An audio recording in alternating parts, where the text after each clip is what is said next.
Bienvenue dans ce journal. La campagne de sensibilisation sur l'introduction du Soudan 4 dans la production de l'huile de palme. L'opération couvre les marchés des 5 communes de Conakry. Fin des 72 heures du livre, plusieurs hommes de plume ont préparé à l'événement. Les échos dans ce journal. Mesdames et messieurs, bonsoir. Cérémonie de réception provisoire des infrastructures militaires dans plusieurs camps de la capitale. Le premier niveau concerne 30 chantiers réalisés dans le cadre du contrat des travaux d'achèvement. Une remise qui conforte une fois de plus la concrétisation des promesses du chef de l'État de remettre à niveau l'ensemble des infrastructures militaires afin d'améliorer les conditions de travail des hommes en uniforme. Reportage commandant Mohamed Kassé, correspondant de la presse militaire.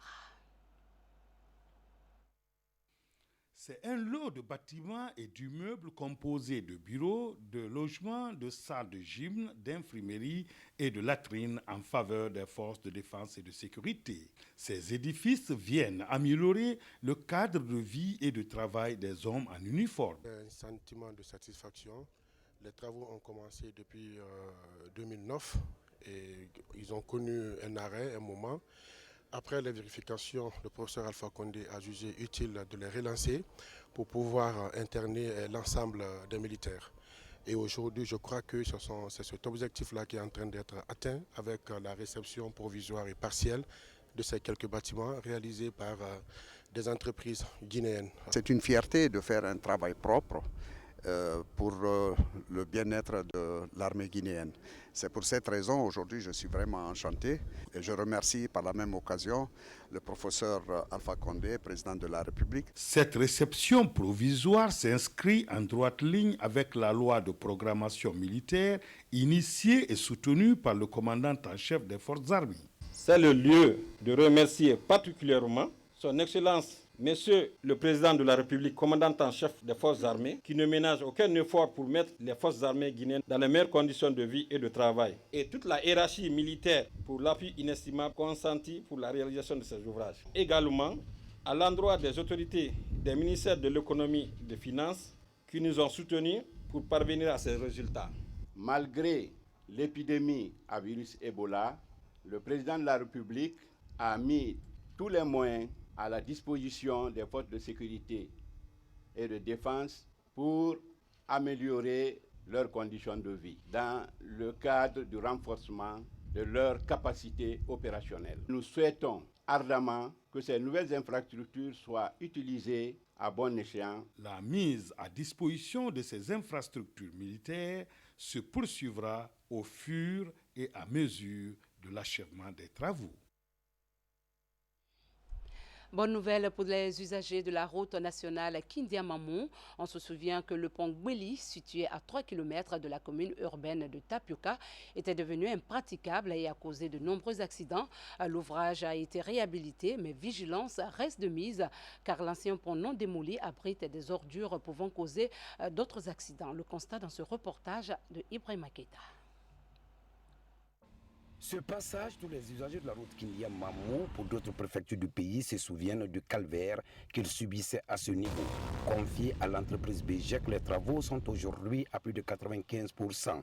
Ici, il s'agissait en plus du bitume de 300 mètres de part et d'autre de cet ouvrage de période coloniale d'en faire un autre qui répond aux normes. Ainsi, en plus de ce vieux pont colonial, BGEC vient de réaliser un autre pont et 2 ouvrages connexes. C'est un ouvrage déjà qui était beaucoup plus affaibli ici.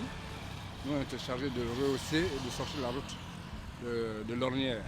Donc on a fait une augmentation en hauteur de près d'1 mètre, sur une distance de 300 mètres. Et on a fait 2 ouvrages de décharge pour pouvoir permettre aux eaux de ruissellement de passer. Avec un préfinancement sur fonds propres de l'entreprise BGEC, les travaux réalisés dans les règles de l'art sont menacés d'envahissement si des dispositions pratiques ne sont pas prises au plus vite. L'handicap que nous avons après tout ça là, c'est le premier ouvrage qui a été conçu depuis au temps colonial et qu'on a conçu un autre ouvrage à côté pour faire la décharge. Mais malheureusement, l'ouvrage qui est conçu pour la décharge est à une hauteur plus que l'ancien, ce qui demande obligatoirement la démolition de cet ouvrage pour pouvoir nous permettre de faire un passage déjà ici. Et tant que ça ne s'est pas fait, tous les travaux qu'on aurait fait ici, on a toujours des handicaps parce que c'est sur un versant. À l'approche des grandes pluies, la question qu'on se pose ici est de savoir à quand la démolition de cet ouvrage qui reste et demeure un véritable frein à la pérennité de cet investissement qui a coûté des milliards à l'État. Le Soudan 4 est un colorant synthétique alimentaire utilisé pour falsifier l'huile de palme. Vu la gravité de la menace sur la santé, une campagne d'information et de sensibilisation vient d'être lancée par le cadre intégré renforcé, appuyé par le ministère du Commerce sur l'introduction de cette substance dans l'huile de palme. Kaloum a été la première étape de cette opération. Falilou Diallo pour en savoir davantage.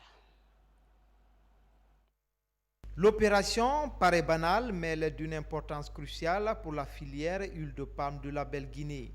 Depuis un certain temps, il a été observé une diminution des exportations d'huile de palme.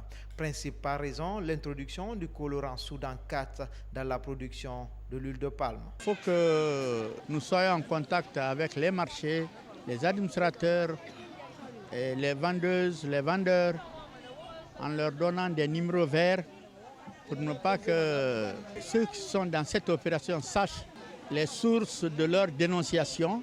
Les colorants Soudan 4 sont des colorants synthétiques caractérisés par un groupement azoté, d'où cette opération de sensibilisation des acteurs de la filière huile de palme, surtout après cette alerte de l'Union européenne en 2005 sur la présence de cette substance cancérigène dans le produit. Nous avons constaté que les gens ont commencé à frelater l'huile de palme de Guinée. Donc cette huile qui était vraiment de très bonne qualité perd sa qualité du fait que les gens introduisent des produits toxiques.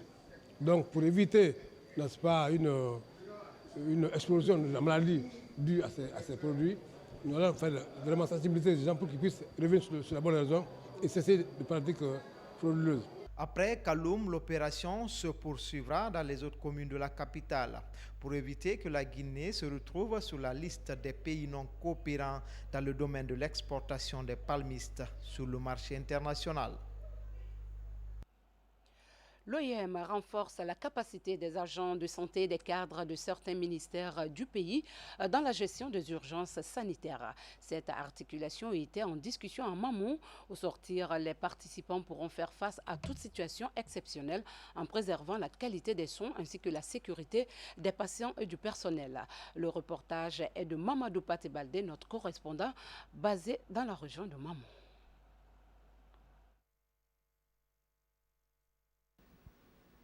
Le gouvernement guinéen, à travers le ministère de la Santé et ses partenaires, voudrait mettre un terme aux maladies à potentiel épidémique.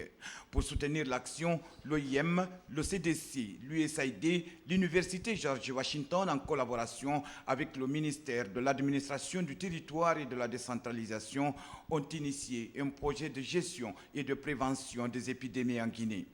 À Mamou, l'OIM a réuni l'ensemble des acteurs impliqués dans la mise en œuvre du dit projet. La réponse aux urgences, ce n'est pas uniquement quelque chose qui concerne la santé, même si c'est une urgence sanitaire. Il faut que l'administration du territoire, en tant que département transversal par excellence, soit associée. C'est dans ce cadre que nous avons invité les DMR, les directeurs de micro-réalisation, qui sont aussi des participants à cet atelier. À l'issue de cette formation, ces équipes préfectorales auront pour tâche de gérer les urgences sanitaires avec des outils et des méthodologies plus adaptées en situation de crise. Tous ces éléments vont nous permettre à la longue de faire face à n'importe quelle urgence pour, si vous voulez, diminuer un peu ou minimiser les risques de propagation des épidémies dans le pays. Nous avons acquis des connaissances qui nous permettent désormais de bien gérer les urgences sanitaires. Donc, puisque ce travail ne nous revient pas seul, nous ferons la restitution aux autres pour qu'ensemble, d'une urgence sanitaire, qu'on puisse ensemble se donner les mains et gérer l'urgence en faveur des populations d'hôpital. Les autorités régionales qui apprécient ce projet promettent d'accompagner les acteurs. Pour appuyer ces efforts, le ministère de la Santé a élaboré avec l'appui de ses partenaires un plan de développement sanitaire 2015-2024 et un plan triennal 2015-2017 de résilience.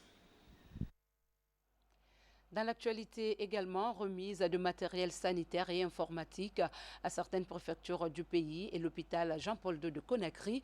Ce geste humanitaire des Guinéens vivant au Royaume-Uni s'évalue à plus de 150 millions de francs guinéens. Mamadi Gassama pour en savoir un peu plus. Ce lot d'équipements est composé de matériel sanitaire, bureautique et informatique. C'est un geste de l'ONG Potel UK, une organisation humanitaire basée au Royaume-Uni. Pour cette première expérience, le geste est orienté vers l'hôpital Jean-Paul II et certaines structures sanitaires de l'intérieur du pays. Ce geste, c'est un geste patriotique et symbolique envers nos frères et sœurs, nos parents qui vivent ici en Guinée. Donc c'est un geste purement humanitaire.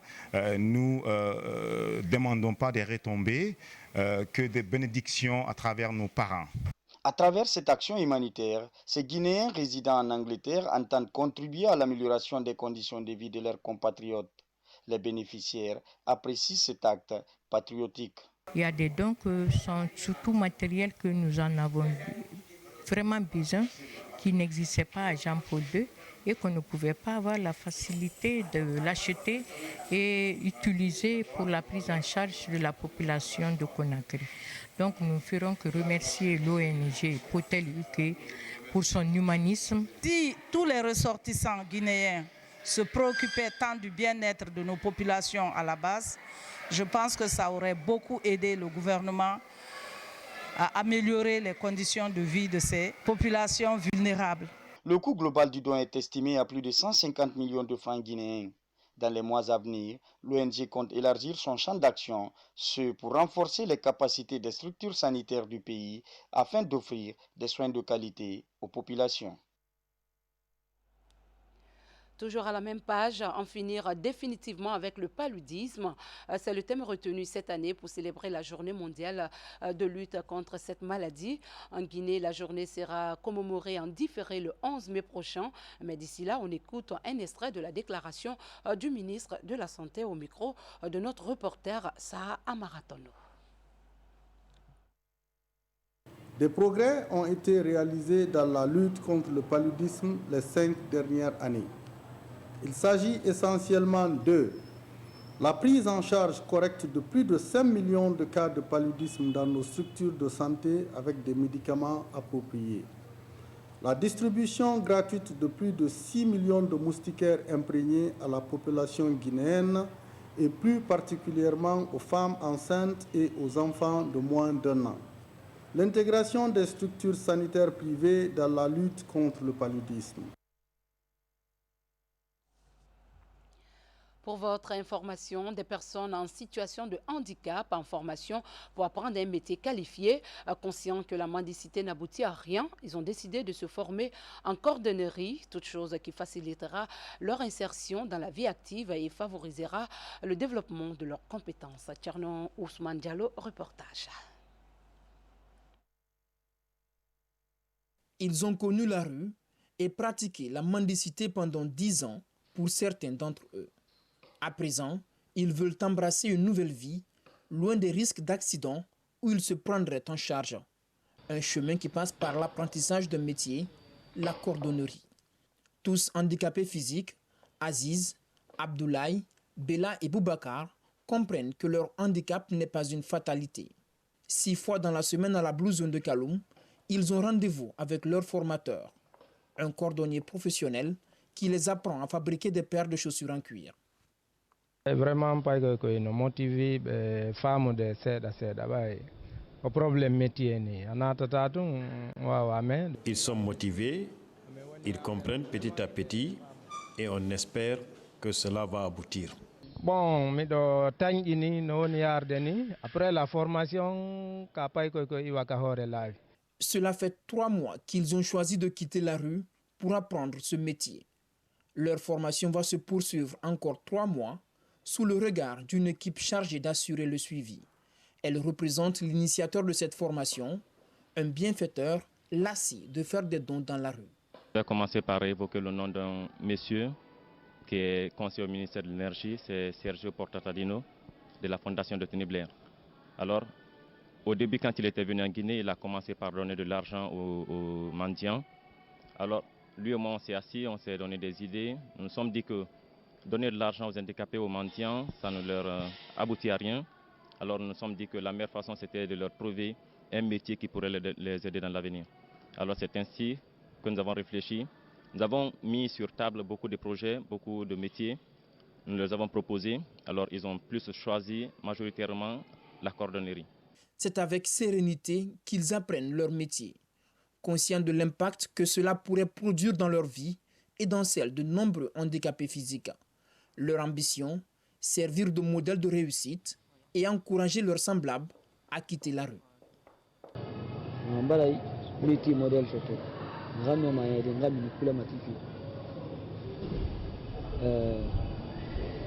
On apprend ce métier, cela va beaucoup nous aider et on pourra aider nos autres amis handicapés. Il n'y a pas que la cordonnerie qu'ils apprennent. Apprendre à lire et à écrire font aussi partie de leur quotidien à la Blue Zone de Kaloum. Et c'est Bernard, un autre membre de l'équipe de suivi, qui donne les cours. Je fais un appel à mes amis handicapés qui font la mendicité au bord de la rue, que je ne vois pas d'importance dedans. Plutôt, c'est d'apprendre un métier pour avoir ton avenir. Après leur apprentissage, un processus d'insertion devrait débuter avec la recherche d'un lieu de vente et d'exposition de leurs produits, commercialisés pour l'heure uniquement à l'intérieur de la Blue Zone de Kaloum. L'actualité nationale reste dominée par les 72 heures du livre, un événement littéraire qui a mobilisé plusieurs écrivains d'ici et d'ailleurs. Dans les couloirs du Centre culturel franco-guinéen, notre reporter Mohamed Trois Camara a rencontré quelques grands noms de la littérature étrangère qui s'expriment sur la réussite de cette rencontre. Suivez. La 8e édition des 72 heures du livre en 2016 a connu une forte mobilisation des éditeurs, écrivains, cinéastes et autres hommes de culture. En ce 4e mois de l'année 2016, 35 livres sont sortis et 25 ont été déjà présentés au public, parmi lesquels des écrivains Kimoko Touré, Mon passage à la CBG, Une vie à Horefolo de Hadiba, Le tourbillon de Aminata Bari, Les yeux qui pleurent de Balapol et La cour des comptes de Mohamed Ali Cham, pour ne citer que cela. Je suis heureux de me trouver parmi les auteurs qui sont à l'honneur au cours de ces 72 heures du livre. J'ai fait 2 ouvrages. Le premier, c'est l'expérience parlementaire guinéenne et le second, c'est la Cour des comptes issue de la Constitution de 2010. Il s'agit de témoigner de ce passage, de décrire un petit peu comment fonctionne cette société, mais aussi à travers cela, de décrire par ricochet les pratiques que nous avons dans cette société qui sont reconnaissables au sein de la société guinéenne.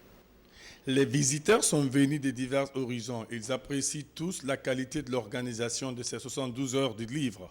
J'ai été vraiment surpris par les 72 heures du livre parce que quand Sansi me parlait de cet événement à Los Angeles, je pensais que c'était beaucoup plus petit, qu'il allait y avoir beaucoup moins de monde. Et je vois qu'il y a des stands un peu partout et il y a énormément de jeunes. Je vois beaucoup de jeunes qui sont ici. On voit très bien que d'année en année, les 72 heures se sont améliorées. Il y a beaucoup plus d'invités, les centres sont plus fournis, beaucoup d'auteurs, beaucoup d'écrivains et ça, c'est vraiment une bonne chose. En plus de la vente des ouvrages dans les stands, dans la cour du Centre culturel franco-guinéen et sur l'espace Orikan Kouyaté, d'autres activités sont initiées, des conférences, débats et les déclamations des poèmes, entre autres.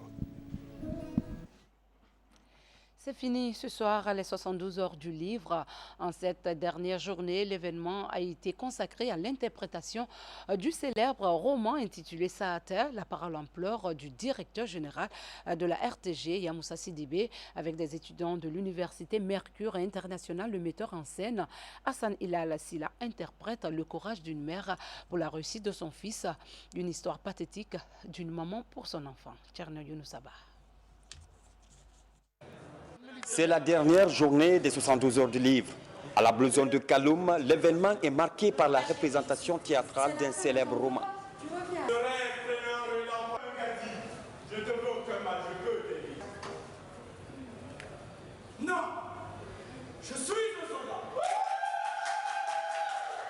Il s'agit de Saté. La parole en pleurs de Yamoussa Sidibé. La pièce interprète l'histoire d'une mère qui donne tout pour la réussite de son fils. Hassan Ilal Silla, metteur en scène, met en évidence le courage d'Ongadi, jeune veuve qui signe un pacte avec le diable, Ninginangé, pour que son fils Bolokada soit l'étoile de sa génération. Le diable respecte le pacte, Bolokada devient président, mais sa mère, n'ayant pas honoré son engagement, meurt. Cette interprétation pathétique qui retrace le sacrifice d'une mère pour son enfant attire de nombreux étudiants.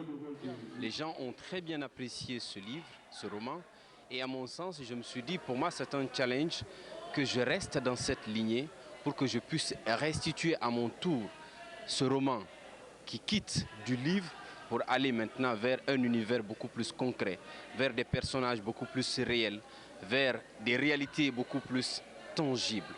Pour moi, c'était vraiment un honneur de toucher et même de mettre en scène ce livre qui, pour moi, est vraiment un chef-d'œuvre. Le livre est la deuxième publication de Yamoussa Sidibé.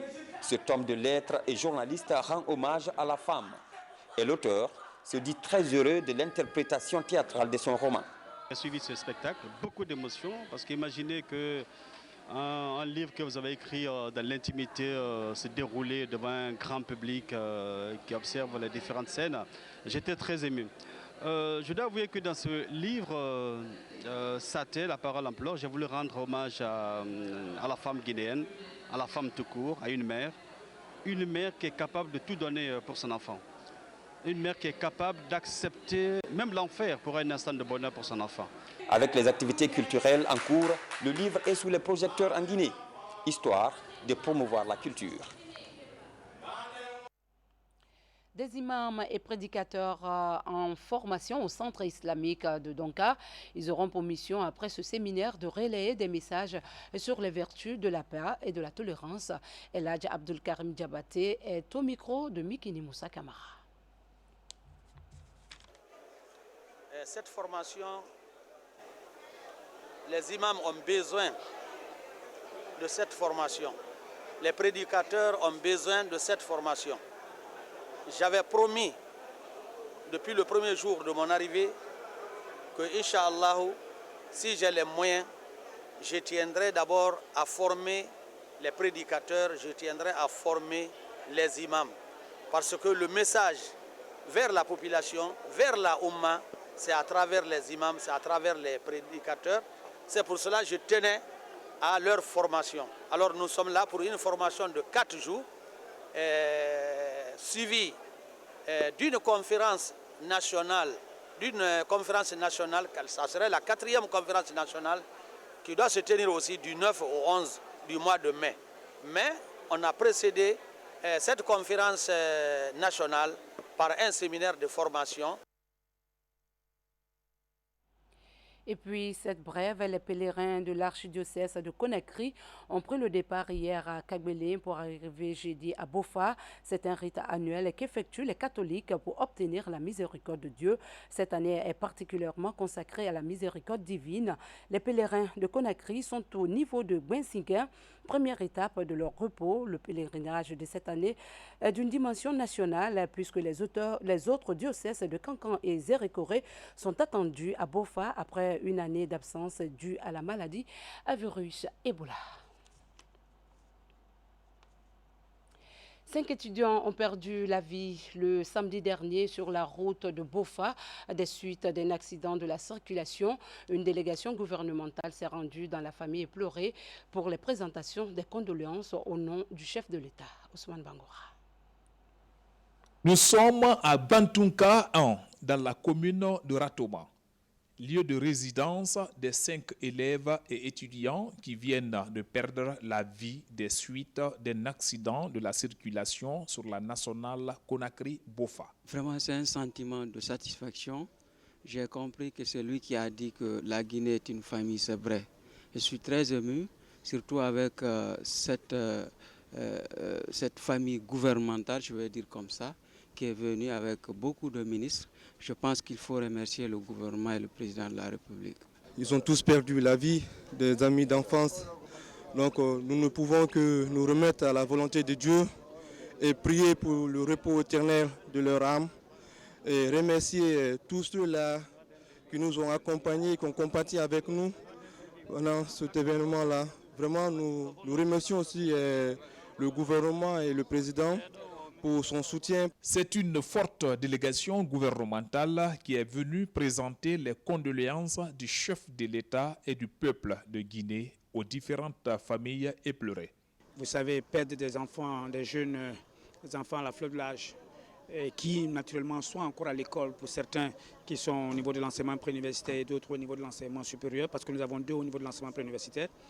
Surtout que nous arrivons, déjà des parents ont investi pour ces enfants et c'est au moment où ils approchent le dénouement de l'école, au moment où ils arrivent à un moment où ils doivent pouvoir être utiles à leurs parents, c'est en ce moment que la mort cruelle arrive.